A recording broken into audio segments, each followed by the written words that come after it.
Priviedol ťa tvoj život na isté raz ceste, kde sa musíš rozhodnúť, ale ty sa bojíš urobiť krok, pretože sa bojíš chyby. Tak dovoľ, aby som ti ponúkol ľahký obed Božieho slova, ktorý by ťa mohol inšpirovať. V 139. žalme sa píše: Kam môžem újsť pred tvojim duchom a kam utiec pred tvojou tvárou? Ak vystúpim na nebesia, ty si tam. Ak zostúpim do podsvetia, aj tam si. My, kresťania, lavírujeme medzi dvomi cestami.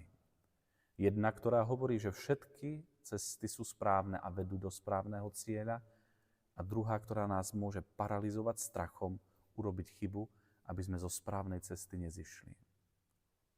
Naša cesta je však niekde uprostred.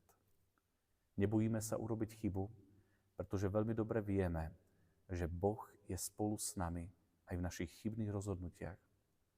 A zároveň náš život nie je paralizovaný strachom, že zídeme zo správnej cesty, pretože ten, ktorý nad nami bdie, má dostatok síl a moci, aby nás v správny okamih priviedol na správnu cestu.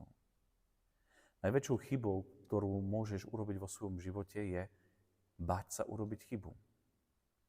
Kto nechybuje, neskúsi a nepozná.